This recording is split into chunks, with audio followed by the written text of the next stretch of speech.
On va lire ensemble Ézéchiel chapitre 22, le verset 30.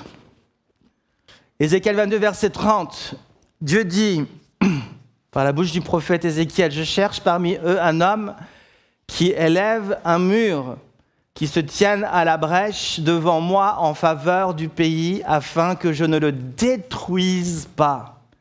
Mais je n'en trouve pas. » Ce matin, j'aimerais vous enseigner sur un thème que je suis en train vraiment de redécouvrir. Et il me semble important de vous l'enseigner, surtout dans cette saison qu'on est en train de vivre au niveau de l'Église. Nous croyons que Dieu agit à chaque instant dans nos vies, dans nos cœurs, mais nous sommes aussi dans une saison où nous voyons des fruits avec nos yeux, nous voyons vraiment Dieu avec nos yeux faire des choses extraordinaires. Et je crois qu'on est dans une saison un peu particulière et je crois que ce n'est pas pour rien que Dieu met dans mon cœur et je désire vous l'enseigner, je désire vous encourager vraiment dans ce thème en particulier. De quoi j'aimerais vous parler? J'aimerais vous parler ce matin du ministère d'intercession. Le ministère d'intercession. J'aimerais vous enseigner sur l'importance d'être des intercesseurs devant l'Éternel. L'importance d'être des sentinelles qui se tiennent devant Dieu et qui intercèdent. D'après le verset que nous venons de lire ici, Dieu révèle à son prophète Ézéchiel qu'il cherche donc un homme qui va se tenir sur la brèche. Un homme qui va se tenir debout devant Dieu et le peuple pour prier en faveur du peuple. Pourquoi? Parce que d'après le verset, Dieu est en colère. Et Dieu est sur le point de déverser sa colère. Il est dit, afin que je ne le détruise pas. Dieu est sur le point de déverser sa colère sur le peuple. Et il dit, je cherche un homme qui va se lever, qui va se mettre entre le peuple et moi, et entre ma colère d'une certaine manière. Je cherche un homme qui va se mettre, qui va se dresser entre nous et qui va en quelque sorte calmer ma colère. Hein? Vous avez déjà tous été témoins d'un homme en colère ou d'une femme en colère. C'est pas forcément des belles images lorsqu'on voit ce genre de choses, mais un homme en colère qui désire se battre avec un autre homme. On a peut-être vu ça à la télévision ou autre. Et puis, alors qu'il est en colère et qu'il est sur le point d'attraper la personne qui est en face de lui, la personne qu'il a mis en colère, soudainement, il y a une troisième personne qui se lève et qui va se mettre entre cette personne qui est en colère et la personne qui était sur le point de se faire démonter. Et soudainement, il se met en face. Et puis, il cherche à calmer la personne qui est en colère. Il cherche vraiment à faire en sorte déjà qu'il se calme, mais aussi à changer ses sentiments pour que cette personne ne puisse pas mettre en pratique ce qu'il a décidé. Et il vient calmer. Il vient se mettre entre deux. Il vient en quelque sorte intercéder en faveur de l'autre. Et c'est exactement ce que Dieu a à l'esprit. Il dit, je suis sur le point de détruire ce peuple, je suis sur le point de mettre en colère, de faire des dégâts, mais je cherche un homme qui va se mettre entre le peuple et moi et qui va chercher à calmer les choses. Et c'est exactement ce que Dieu est en train de dire à Ézéchiel. Lisons ensemble au verset 30, mais juste avant, écoute, regardez ce que Dieu dit. Verset 24, Dieu dit, « Fils de l'homme, dis à Jérusalem, tu es une terre qui n'est pas purifiée, qui n'est pas arrosée depuis au jour de la colère. » Ensuite, le verset 25, « Ses prophètes conspirent dans son sein. » Verset 26, « Ses sacrificateurs violent ma loi. » Verset 27, « Ses chefs sont dans son sein comme des loups qui déchirent leur proie. » Et face à toutes ces choses qui sont en train de se passer, le peuple, les chefs qui ne craignent pas Dieu, qui ne craignent plus Dieu, qui n'obéissent pas à la loi, il y a la colère de Dieu qui monte. Et Dieu dit, je vais détruire ce peuple, mais s'il vous plaît qu'il y ait un homme qui se lève, qu'il y ait une femme qui se lève et qui se dresse entre eux pour que je ne mette pas ces choses en exécution. En d'autres termes, la Bible nous enseigne, c'est l'enseignement que je veux prendre au travers de cela, la Bible nous enseigne que la prière d'intercession peut changer les choses. Peut changer les choses. Ne vous avouez jamais vaincu tant que vous n'avez pas pris le temps de vous présenter devant Dieu pour intercéder. Votre prière d'intercession peut encore changer les choses. Quelle que soit votre situation, la prière d'intercession peut encore changer les choses. Et j'aimerais vous dire, peuple de Dieu, l'Église pourra difficilement exercer une influence autour d'elle, et essentiellement au sein des ténèbres, du royaume des ténèbres, sans la prière et plus précisément la prière d'intercession. Dieu donne encore aujourd'hui, cherche un homme, une femme qui va se tenir debout et qui va intercéder. Et Dieu, parce que Dieu veut changer les choses. Est-ce que vous vous rendez compte que par notre prière d'intercession, en tant qu'Église, Dieu peut changer les choses autour de nous. Dieu peut changer les choses dans tout Lausanne. Dieu peut faire des choses autour de nous qui nous dépassent complètement au travers de notre intercession. Et je propose donc maintenant de réfléchir ensemble à ce qu'est la prière d'intercession. Son but, son importance, qui est tellement capitale en ces derniers temps. Mon désir ce matin, vraiment, au travers de ce message, c'est certainement d'encourager ceux peut-être qui sont déjà dans l'intercession et qui ont déjà pris à cœur cela et qui prient vraiment de tout leur cœur dans cette prière d'intercession. Mais mon désir est aussi de lever peut-être d'autres personnes qui se sont découragées et qui ne sont plus en train d'être dans ce ministère de l'intercession. Alors, qu'est-ce que la prière d'intercession ? Son but et son importance, c'est la seule question qu'on est en train de se poser. Jésus a enseigné dans Matthieu 11 que ce sont les violents qui s'emparent du royaume de Dieu. Il est écrit, depuis le temps de Jean-Baptiste jusqu'à présent, le royaume des cieux est forcé et ce sont les violents qui s'en emparent. Les violents, ici, dans le grec, signifient ceux qui emploient leur force pour obtenir ce qu'ils veulent. Ceux qui vont employer leur force. Alors on sait tous que pour réussir dans cette vie, je ne parle même pas de Dieu ici, juste pour réussir dans cette vie, on doit employer notre énergie, on doit faire preuve de courage. Les choses ne vont pas se passer tout seul. Si on veut réussir à l'école, il faut étudier, il faut y mettre notre énergie, il faut faire violence, il faut aller au fond des choses, sinon les choses ne vont pas se passer. Si on veut réussir professionnellement, si on veut réussir dans une relation, il faut s'engager. Et Dieu dit la même chose. Si vraiment tu veux voir la gloire de Dieu, si vraiment tu veux t'emparer du royaume de Dieu, des promesses de Dieu, il va falloir que tu fasses violence. Il y a une violence que tu vas devoir manifester. Hein? Et cette violence est à l'opposé de la paresse. La paresse ne peut pas accomplir la volonté de Dieu. La paresse ne produit que des mauvaises herbes.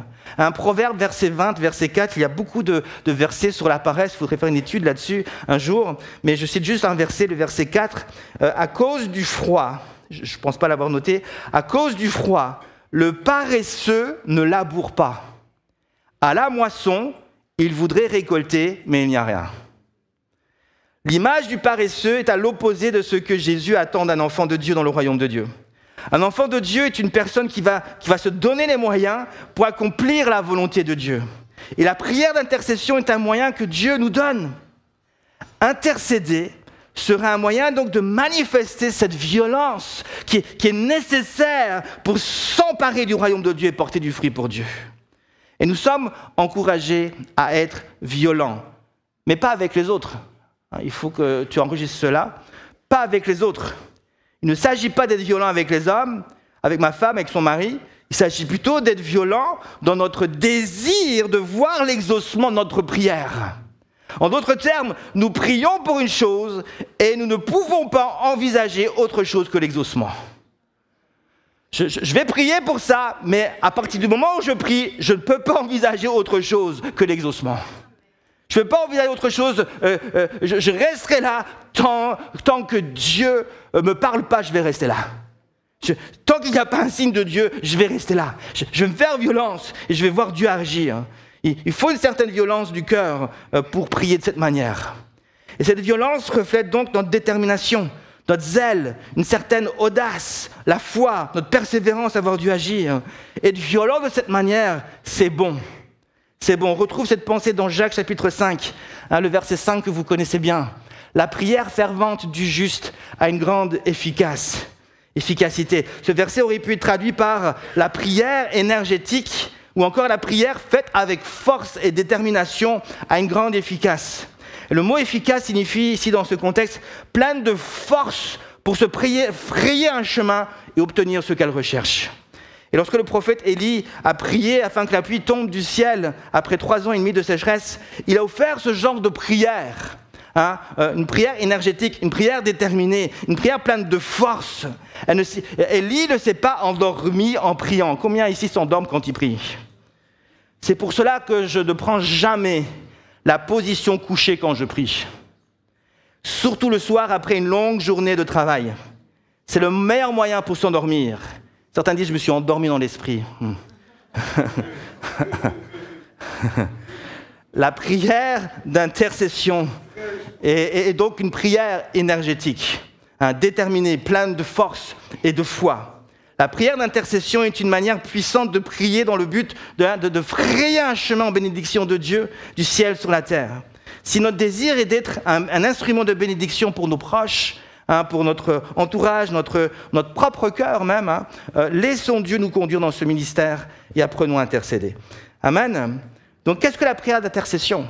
C'est déjà, premièrement, donc, comme on vient de le voir, un moyen pour s'emparer du royaume de Dieu, pour s'emparer des promesses de Dieu, pour voir la gloire de Dieu, pour voir la puissance de Dieu. C'est vraiment un moyen pour permettre aux bénédictions de Dieu de se manifester, pour permettre à Dieu d'agir au milieu de nous.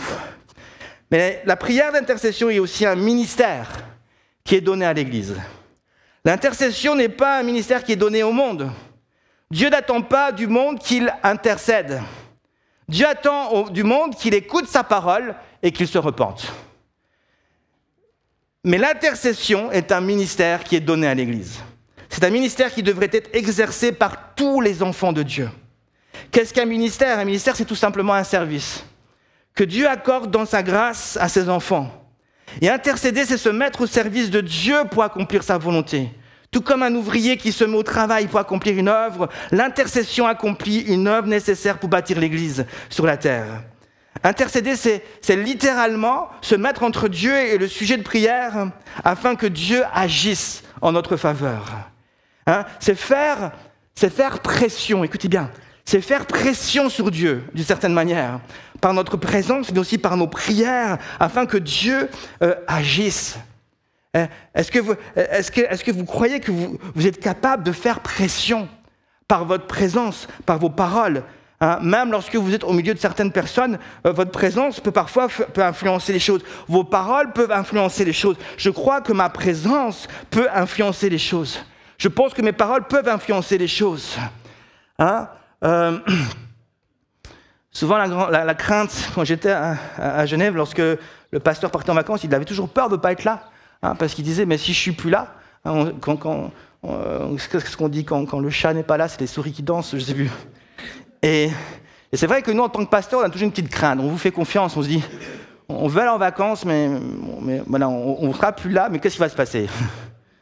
Et bon, même si on fait confiance aux anciens, on fait confiance à Annette et tout le monde, il y a toujours au fond de notre cœur une petite crainte. Et parce qu'on sait que notre présence aussi, elle est importante. Elle est importante. Et on sait que Dieu nous demande d'être présents. Et j'aimerais vous dire que votre présence et vos paroles peuvent influencer les choses. Croyez-vous que votre présence à vous devant Dieu et que vos prières peuvent faire pression d'une certaine manière, peuvent influencer Dieu à agir, peuvent précipiter la réponse de Dieu, peuvent permettre à Dieu d'agir promptement. La reine Esther, vous connaissez la reine Esther, on va en parler un peu ce matin. La reine Esther dans la Bible le croyait. Esther a été une femme qui comprenait la valeur et la puissance de l'intercession. Et d'après ce qui nous est rapporté dans la parole de Dieu, la reine Esther sera confrontée à une grave décision prise par le roi. Mais c'était une décision influencée par un homme en particulier du nom de Haman. Il était le bras droit, en quelque sorte, le grand conseiller du roi, le deuxième homme le plus puissant du royaume à cette époque. Et cet homme a développé une haine viscérale contre le peuple juif. À cause, entre autres, il faut relire l'histoire, je ne vais pas refaire toute l'histoire de l'oncle d'Esther, Mardoché. Et il il a pris la décision de détruire et d'exterminer tout le peuple juif. Et il dira au roi, on va le lire ensemble dans le livre d'Esther, chapitre 3, le verset 9, il dira, si le roi le trouve bon, qu'on écrive l'ordre de les faire périr. Il parle du peuple juif ici. Et et le roi va accepter. Il va accepter. Il va avoir cette loi qui va venir. Il va accepter que le peuple juif périsse. Il ne va même pas chercher à comprendre plus loin. Il va pas creuser plus le roi. Il va juste faire confiance à Aman et va lui donner toute autorité pour accomplir ce dessein démoniaque. Mais Esther pouvait changer les choses. Elle savait qu'elle pouvait changer les choses. Elle le savait. Mais elle savait aussi que le seul moyen pour influencer la décision du roi, son mari, était d'intercéder en sa présence, en faveur du peuple. Mais le problème était qu'elle était confrontée à une loi qui l'empêchait de se présenter devant le roi sans avoir été appelée. On peut le lire dans Esther, chapitre 4. Merci, tu peux... Voilà. Tous les serviteurs du roi et le peuple des provinces, Esther qui parle, savent qu'il existe une loi portant peine de mort contre quiconque, homme ou femme, entre chez le roi dans la cour intérieure, sans avoir été appelé. Celui-là seul a la vie sauve, à qui le roi tend le sceptre d'or. Et moi, je n'ai point été appelé auprès du roi depuis 30 jours. Donc il y avait une loi. Et Esther savait très bien qu'elle ne pouvait pas se présenter, elle ne pouvait pas entrer dans la présence du roi, même si c'était la reine. C'était aussi valable pour elle. Elle ne pouvait pas entrer dans la présence du roi sans que le roi l'appelle. Et si elle prenait le risque d'entrer dans la présence du roi et que le roi ne tendait pas le sceptre, elle était morte, même si elle était la reine. Mais elle savait aussi que prier loin de la présence du roi, son mari, cela n'aurait aucune efficacité pour voir les choses, pour que les choses changent. Le seul moyen qu'elle avait pour changer les choses, pour provoquer un revirement de situation, était de se présenter dans la présence du roi, d'intercéder en faveur de son peuple, mais elle prenait un risque de mourir. Elle prenait le risque de mourir. Elle était donc face à une situation qui allait lui demander de la force. Il y avait une loi qui s'opposait à elle. Il y a une loi qui la menaçait. Il y avait une loi qui pouvait vraiment l'amener à mourir. Mais malgré cette loi, elle va aller à l'encontre de cette loi. Et je vous dis une chose, pour pouvoir aller à l'encontre de cette loi, il faut faire preuve de violence. Elle doit faire preuve de violence, de détermination, de courage, d'audace. Et Esther sera prête à braver cette loi, à aller à l'encontre de cette voie, même si elle doit mourir. Ça, c'est un signe. Quand tu es prêt à mourir pour l'exaucement de ta prière, c'est un signe que tu fais preuve de violence. Et je voudrais te poser une question. Jusqu'où tu es prêt à voir Dieu agir dans ta vie, à voir des choses changer? Jusqu'où tu es prêt? Esther était prête à mourir. Des fois, on veut voir les choses changer dans notre vie. On veut voir les choses changer autour de nous. Mais ma question, c'est jusqu'où je suis prêt? Est-ce que je suis prêt à mourir à moi-même pour que Dieu fasse les choses? Oui, je suis libéré, j'ai des chances, mais je ne suis pas prêt à mourir à moi-même. Je ne suis pas prêt je m'attends juste que ça tombe du ciel. Je ne suis pas prêt à faire d'efforts. Je ne suis pas prêt vraiment à abandonner tout aux pieds de Jésus. Quand le ciel semble fermé, quand tous les feux sont au rouge, quand toutes les portes semblent fermées, ça demande une certaine violence pour entrer dans la présence de Dieu et croire que Dieu peut encore ouvrir la porte. Croire que le feu peut devenir vert, croire que le ciel peut encore s'ouvrir. Quand la souffrance est devant tes yeux et que la maladie est une chose bien réelle pour toi, cela demande une certaine violence d'entrer dans la présence de Dieu et de croire que Dieu peut encore guérir. Que Dieu peut encore changer ma vie. Quand le médecin dit « tu en as pour quelques mois à vivre », cela demande une certaine violence pour entrer dans la présence de Dieu et de croire que Dieu peut rallonger ta vie, pas de quelques semaines, mais de plusieurs années. Ça demande une certaine violence d'aller à l'encontre de ce qu'on te dit. Quand tout autour de toi, les hommes et les femmes de ce monde manifestent une certaine indifférence à ton témoignage, à l'évangile, ils veulent l'entendre. Ça demande une certaine violence d'entrer dans la présence de Dieu et de croire que Dieu peut encore toucher les cœurs, que Dieu peut changer, que Dieu peut sauver. Quand ton couple est au bord de la rupture, que le cœur de ton mari, de ta femme est dur, ça demande une certaine violence d'entrer dans la présence du Seigneur. Touche ma femme, touche mon mari. Je veux croire que tu peux sauver encore mon couple. Ça demande vraiment une certaine violence de croire que Dieu peut encore toucher la vie de mes enfants. Alors qu'ils sont dans tous les sens, ils comprennent pas ils n'ont pas de sens à leur vie. Seigneur, je vais entrer dans ta présence et croire que tu peux encore changer les choses. Esther a dû faire violence. Il y avait cette loi qui était là, mais elle va braver cela, elle va aller au-delà. Elle a compris la valeur et la puissance de l'intercession. Elle a compris que pour que les choses changent, elle doit entrer dans la présence du roi. C'est seulement comme ça que les choses vont changer. Esther va faire preuve donc d'une certaine violence. Elle va demander à tout le peuple juif de jeûner avec elle 3 jours et c'est Mardochée qui va s'occuper de ça. Et elle dira au verset 16, « Moi aussi je jeûnerai, de même avec mes servantes, puis j'entrerai chez le roi, malgré la loi. Je sais le risque que je prends, mais malgré la loi, malgré ce qu'on peut dire sur moi, malgré la porte qui est fermée, malgré le ciel qui est d'airain, malgré que je vois rien du tout, je vais quand même entrer dans la présence du roi. Je vais quand même prendre ce risque. Si je dois périr, c'est une femme qui est prête à mourir. Si je dois périr, tant pis, mais je vais y aller. Et je vais y aller. Pose-toi la question, juste, qu'est-ce que tu es prêt à donner pour voir la gloire de Dieu ? Qu'est-ce que tu es prêt à donner pour sauver ton couple ? Qu'est-ce que tu es prêt à donner pour voir le ciel s'ouvrir ? Qu'est-ce que tu es prêt à donner pour vivre cette libération que tu cherches tant ?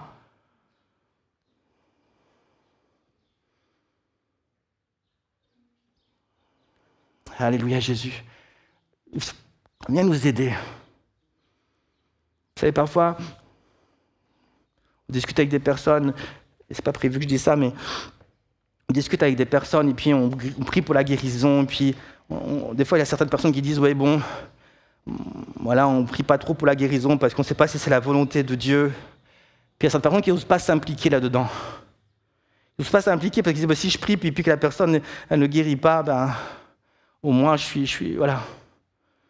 Mais des fois, je me dis que le peuple de Dieu doit faire plus preuve de courage, doit faire plus preuve d'audace, doit plus oser dire, Seigneur Jésus, moi je veux entrer dans ta présence et je veux croire. Des fois, la question, ce n'est pas est-ce que c'est la volonté de Dieu que cette personne soit guérie ou est-ce que c'est la volonté de Dieu que cette porte s'ouvre. Des fois, la question est plutôt est-ce que je suis prêt à mourir pour voir l'exaucement de Dieu ? Est-ce que je suis prêt vraiment à donner de toute ma personne pour voir la gloire de Dieu se manifester ? Dieu cherche un homme, une femme qui aura le courage, la force, la détermination, la foi de se présenter en sa présence pour intercéder et croire que sa présence et son intercession peuvent encore changer les choses. Nous avons beaucoup mis ces derniers temps l'accent sur la prière d'une manière générale. Mais intercéder, ce n'est pas prier d'une manière générale. Ce n'est pas prier vaguement. Et lorsque nous parlons de la prière, le point qui est souvent mis en avant, et dernièrement j'en ai parlé, c'est juste, c'est vrai, c'est bon, il faut le faire, c'est souvent, voilà, quand on prie, c'est la présence de Dieu. Quand on pense à la prière, on pense à la présence de Dieu, n'est-ce pas ? Voilà, prier. Pourquoi tu pries ? Parce que moi, je veux être dans la présence de Dieu, je veux être dans cette relation avec Dieu. Et puis, voilà, nos églises, de manière générale, nous encouragent à ça, prier. Puis, soyez dans la présence de Dieu. Et puis, on a développé ça.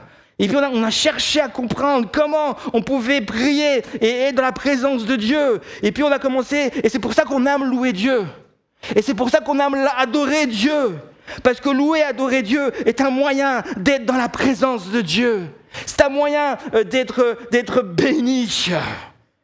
Mais je crois ce matin qu'il est temps de faire un pas de plus, d'aller plus loin, et de dépasser ça et d'entrer dans une prière qui sera une prière d'intercession. Nous désirons bien entendu continuer de passer du temps avec Dieu et d'être bénis dans sa présence, mais nous voulons aussi prendre du temps dans sa présence pour être un instrument de bénédiction pour les autres. Nous disons que oui, je veux être béni, je veux voir des choses changer dans ma vie, mais je veux aussi voir des choses changer autour de moi. Nous désirons voir des hommes et des femmes qui sont en ce moment même assis dans les ténèbres, passer des ténèbres à la lumière. Souvent, nos prières, c'est la présence de Dieu et moi, et la présence de Dieu et moi, et moi, et moi, et la présence de Dieu. Mais à un moment donné, il faut lever la tête et dire, Seigneur Jésus, il y a un monde ici qui souffre. Et je veux aller plus loin et voir ta gloire toucher ce monde. J'aimerais conclure avec une dernière pensée. L'image que les réseaux sociaux, puisque nous sommes dans l'ère des réseaux sociaux, l'image que les réseaux sociaux donnent de l'Église est souvent incomplète. Nous regardons sur les réseaux sociaux telle et telle Église et nous nous disons « Waouh, j'aimerais tellement aller dans cette Église pour être béni. » Avouez-le, vous avez déjà dit ça. Et puis quelque part, c'est pas mal. Mais écoutez la pensée jusqu'au bout. Souvent on dit hein, tu as vu le culte sur les réseaux sociaux là, tu as vu le culte de cette église-là. Ben, j'aimerais bien aller dans cette église pour vivre un temps de louange avec eux. Tu as vu le leader louange, il est hyper connu. Certainement, je serais béni si je vais là. Puis on fait tout pour aller en vacances. Quand on va en vacances, on fait tout pour aller tout près de cette église. Hein, que ce soit du côté de Bordeaux, que ce soit du côté de Mulhouse, que ce soit du côté de je sais pas où, de Paris. On fait tout. Hein, puis on va aller là, parce qu'on va être béni. On va vivre des temps de louange, on va être béni. Et le seul souci que nous avons est que lorsque nous pensons à l'Église, et c'est l'image de plus en plus qui est communiquée de l'Église, que l'Église est un lieu où tu es béni. Et c'est vrai, mais ça devient la seule image qui est communiquée. Pour le monde, ça devient de plus en plus un lieu où il y a des choses bizarres qui se passent. Mais pour nous, c'est un lieu où tu es béni. Et ça devient même notre critère. Je vais dans cette église-là, c'est une bonne église si je suis béni. S'il y a la présence de Dieu. Si vraiment, si je vais là-bas et je ne ressens pas des frissons, si je vais là-bas et je ne ressens pas quelque chose, bah, ce n'est pas une bonne église, on n'est pas béni. Hein? Écoutez-moi. Combien de personnes ici se sont levées ce matin et se sont dit « Moi, je vais à l'église ce matin, hein, pas seulement pour être béni, mais pour être une bénédiction pour mon frère. » Combien se sont levés ce matin en se disant ça? Mais et puis je me mets dedans. Souvent, on se lève, on dit « Seigneur, moi, je me lève ce matin, je vais à l'église, je vais aller chercher mes bonbons. » Je vais aller chercher mes révélations, je vais chercher, il y a des gens qui vont me donner quelque chose, je vais chercher quelque chose, et puis c'est bon. Mais n'oubliez pas, un culte, c'est pas moi qui vais chercher quelque chose, c'est moi qui donne quelque chose à Dieu. Combien de personnes se sont levées ce matin et se disent, moi je vais au culte pour être une bénédiction pour mon Dieu, pour être une bénédiction pour les autres. L'église n'est pas juste un lieu où tu es béni, c'est un lieu où tu es béni, c'est un lieu où Dieu te fait du bien, mais c'est un lieu où normalement, où tu devrais être équipé pour être une bénédiction pour les autres. Je suis béni, mais je vais partager cette bénédiction. Je vais la communiquer autour de moi.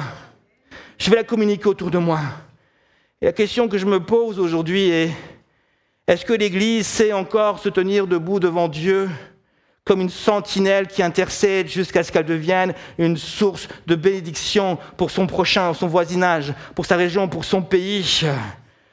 Nous savons, on sait comment se tenir debout devant Dieu pour louer, pour adorer. On sait tous comment on lève les mains. On sait tous le faire. Mais est-ce qu'on sait encore aujourd'hui comment se tenir debout devant Dieu pour intercéder, pour prier? Le prophète Habakkuk, et je termine avec ça, je conclue, a dit « J'étais à mon poste et je me tenais sur la tour. Je veillais pour voir ce que l'Éternel me dirait et ce que je répliquerai après ma plainte. » Pourquoi ce ministère d'intercession est très peu pratiqué? Probablement à cause de notre manque de foi. C'est ce que Jésus semble nous enseigner aussi dans Luc 18, versets 7 et 8, au travers de la parabole de la veuve et du méchant juge. lorsqu'il dit qu'il ne faut jamais se lasser de prier.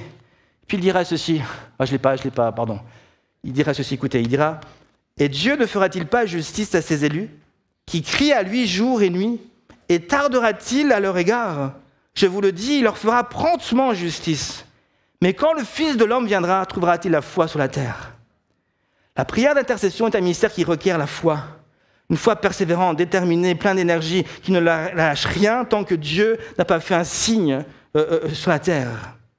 Et Dieu a placé actuellement au fond de mon cœur un sujet de prière qui ne pourra être exaucé que par la prière d'intercession.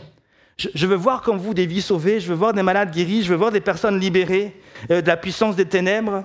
Et je sais que la prière d'intercession peut faire la différence. Prendre du temps avec Dieu, en méditant la parole, c'est très important. Louer Dieu et prendre du temps de louange, c'est important. Adorer Dieu ne doit pas être négligé. C'est important pour vivre d'intimité avec Dieu. Mais permettez-moi de vous dire que si ma vie de prière à un moment donné ne dépasse pas cela, plusieurs bénédictions de Dieu resteront bloquées dans le ciel.